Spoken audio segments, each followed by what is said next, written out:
அனைவருக்கும் வணக்கம். PGTRB mathematics exam 12/10/2025 அன்றைக்கி நடந்த தேர்வோடைய கணித வினாக்கள் ஒவ்வொன்றுக்கும் நம்ம டீட்டெயில் சொல்யூஷன் பார்த்துட்டு வந்துகிட்டே இருக்கோம். இப்போ இதெல்லாம் பார்க்க நிறைய என்ன கமெண்ட் பண்ணுறாங்கன்னா, சார் கொஷின் வந்து நாங்கள் தேர்வில் போய் பார்க்கும்போது ஒன்றும் புரியாத மாதிரி இருந்தது.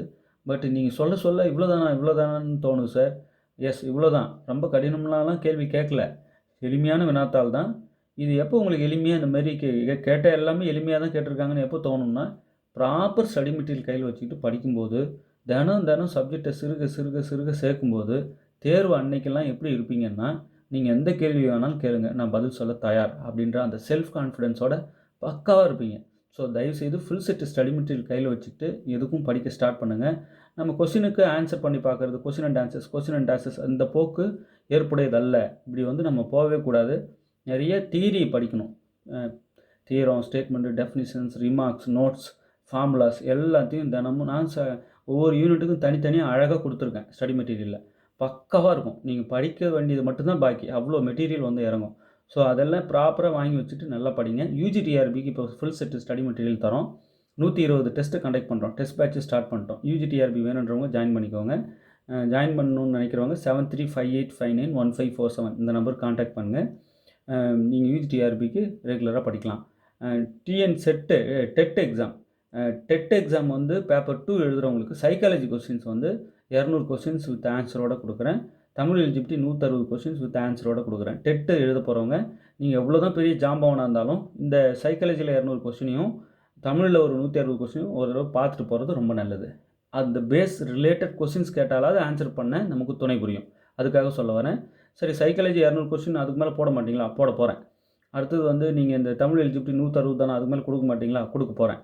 ஸோ டெட்டுக்கு இது 2 அவைலபிளாக இருக்குது. வேணுன்றவங்க வாங்கி படிங்க. அடுத்தடுத்து வீடியோஸ் ரெகுலராக பாருங்கள். டெட்டுக்கு பிஜிடிஆர்பி, யூஜிடிஆர்பின்னு தனித்தனியாக கரெக்டாக பேர் அது டைப் பண்ணி தான் வீடியோவை அப்லோட் பண்ணுவேன். ஸோ சப்ஸ்கிரைப் பண்ணி வச்சுக்கோங்க. ஓகே, இப்போது ஒரு முக்கியமான கொஷின், கியூயிங் தியரியிலேருந்து ஒரு முக்கியமான கொஷின் பார்க்க போகிறோம். இது 12/10/2025 அன்றைக்கி நடந்த தேர்வில் கேட்டிருக்காங்க. இது வந்து ரொம்ப எளிமையானது. இதை விட்டுட்டு வந்துட்டோமே அப்படின்ற உணர்வு தரக்கூடியது. ரொம்ப எளிமையானது. பாருங்களேன், இதை போட்டு வந்தவங்க இருக்கலாம், பட் இவ்வளோ ஈஸியானது நான் தவறாக போட்டு வந்தவங்களும் இருப்பீங்க. இது எவ்வளோ ஈஸியானதுன்றது இப்போ பாருங்கள். A road transport company has one reservation clerk on duty at a time. ஒரு டிரான்ஸ்போர்ட் கம்பெனி இருக்குது. ஒரு கிளர்க்கை வந்து டியூட்டியில் வச்சுருக்காங்க. ஒரு டைமில் ஒரு கிளர்க்கு டியூட்டியில் இருக்கார். Okay, reservation clerk on duty at a time. ஒரு நேரத்தில் ஒரு கிளர்க் வந்து டியூட்டியில் இருக்கார். சரிங்க, இப்போ என்னென்னா அவர் என்ன பண்ணுறாருன்னா, இன்ஃபர்மேஷன் ஆஃப் பஸ் ஷெடியூல்ஸ் வந்து தகவல் தராரு. பஸ்ஸு எந்தெந்த டைமுக்கு எந்தெந்த பஸ்ஸு வரும்ன்ற அந்த ஷெடியூலை சொல்கிறதும் கூடவே ரிசர்வேஷனையும் மேக் பண்ணுறாரு. ரிசர்வேஷன் பண்ணுறவங்க இருப்பாங்க இல்லையா, அவங்களுக்கும் ரிசர்வேஷன் ஒர்க்கிங் கவனிக்கிறாரு.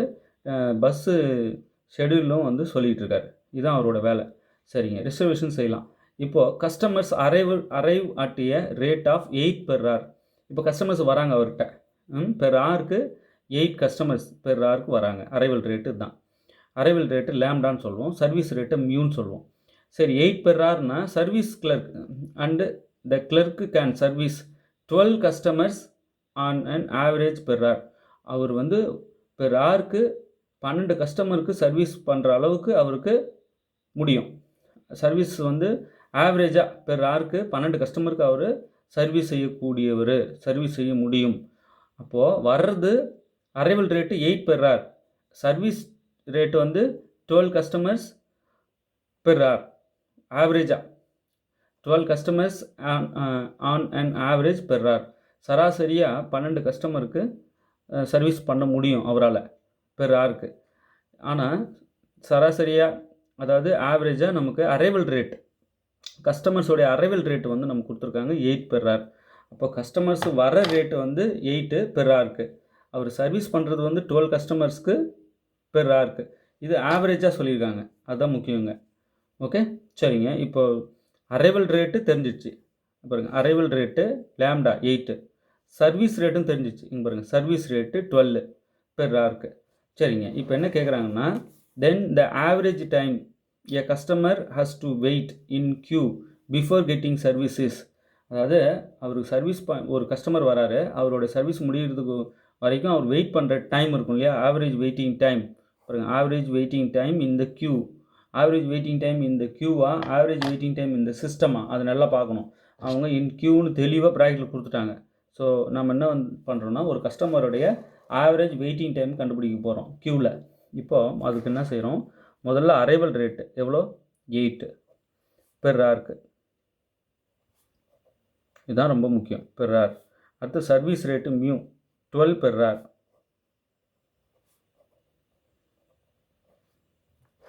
சரிங்க.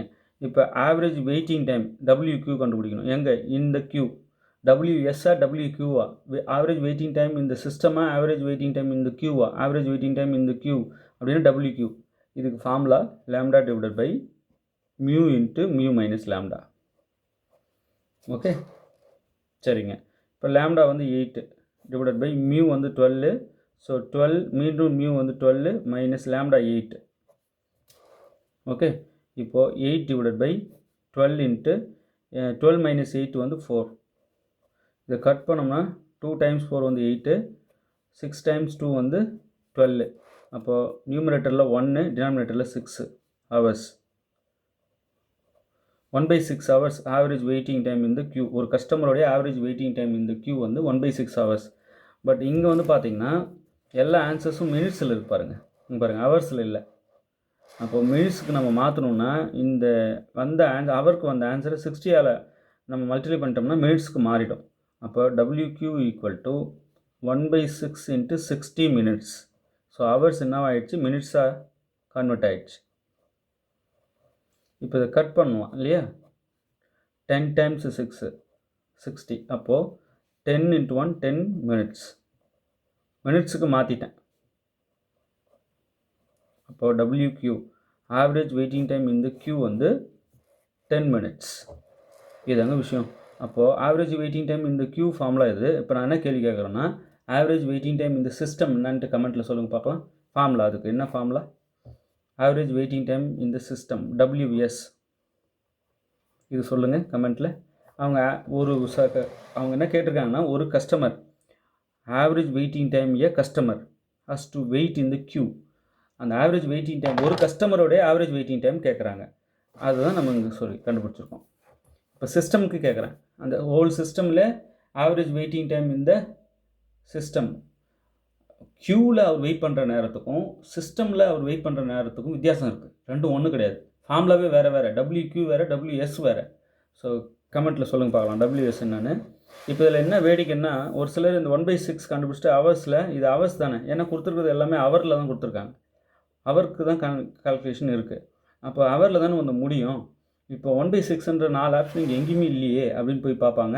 சரி ஏதாவது ஒன்று போட்டு 12 போட்டு விடுவாங்க. 6 வரதுனால 12 இருக்குன்னு 12 போடுவாங்க. இல்லை பாருங்கள், 1/6 ஹவர்ஸ்ன்றது 10 மினிட்ஸ் ஆகுது பாருங்கள் இல்லையா, மினிட்ஸ்க்கு மாற்றிட்டோம். 60ஆல் மல்டிப்ளை பண்ணும்போது அங்கே கட் பண்ணால் 10 தான் வருது. So 10 minutes. இப்போ 12 மினிட்ஸ்ன்னு டிக் பண்ணலாமா, பண்ணக்கூடாது இல்லை, நிறைய பேர் அதை பண்ணிட்டு வந்திருப்பாங்க. இப்போது 10 மினிட்ஸ் அப்படின்றது தான் கரெக்ட். ஓகே, ஒன்றும் இல்லை, ஒரு டிரான்ஸ்போர்ட் கம்பெனி இருக்குது, அதில் ஒரு ரிசர்வேஷன் கிளர்க் ஆன் டியூட்டியில் இருக்கார். அப்போது கஸ்டமர்ஸ் அந்த அரைவல் ரேட்டு கொடுத்துருக்காங்க 8 லாம்டா 8 பெர் ஹாருக்கு. அவரால் சர்வீஸ் பண்ண முடியும் 12 கஸ்டமர்ஸ்க்கு, ஆவரேஜாக 12 கஸ்டமர்ஸ்க்கு பெர் ஹாருக்கு அவரால் அந்த சர்வீஸ் கொடுக்க முடியும். எத்தனை கஸ்டமர்ஸ்க்கு, 12 கஸ்டமர்ஸ்க்கு. ஸோ அப்போ சர்வீஸ் அரைவல் ரேட்டு இதுன்னா சர்வீஸ் ரேட்டு, இது சர்வீஸ் ரேட்டு 12, அரைவல் ரேட்டு 8. அதுதான் இங்கே எழுதியிருக்கேன் பாருங்கள். Arrival rate lambda, service rate mu. லாம்டாவும் மியூவும் எடுத்துக்கிட்டேன். இங்கே எல்லாமே ஹவரில் தான் இருக்குது. கொஸ்டின் அப்படியே படிச்சிங்கன்னா பெர் ஹார்னு எல்லாம் ஹவர் பேசிஸ் தான் இருக்குது. யூனிட்ஸ் எல்லாமே ஹவரில் இருக்குது. இப்போ கிடைக்கிற ஆன்சரும் அப்போ ஹவரில் தானே. 1/6 ஹவர்ஸ்ன்றது 10 மினிட்ஸ். ஸோ மினிட்ஸில் சொல்கிறோம், ஏன்னா 4 ஆப்ஷனையும் அவங்க மினிட்ஸில் தான் கொடுத்துருக்காங்க. அப்போது ஆப்ஷன் டி தான் இதுக்கு கரெக்ட். ஓகே, நல்லா புரிஞ்சிருக்கும்னு நினைக்கிறேன். ஒரு கஸ்டமர் வராரு, க்யூவில் வெயிட் பண்ணுற நேரம் என்ன ஆவரேஜாக அப்படின்னு கேட்குறாங்க. சரி, இப்போ ஒரு கஸ்டமர் வராரு, அந்த ஹோல் சிஸ்டமுக்கும் அவர் ஸ்பெண்ட் பண்ணுற டைம் எவ்வளோ அப்படின்னு கண்டுபிடிக்கிற ஃபார்முலா என்ன. ஒரு கஸ்டமருடைய ஆவரேஜ் வெயிட்டிங் டைம் இந்த சிஸ்டமே கேட்குறேன், க்யூக்கு கேட்கல.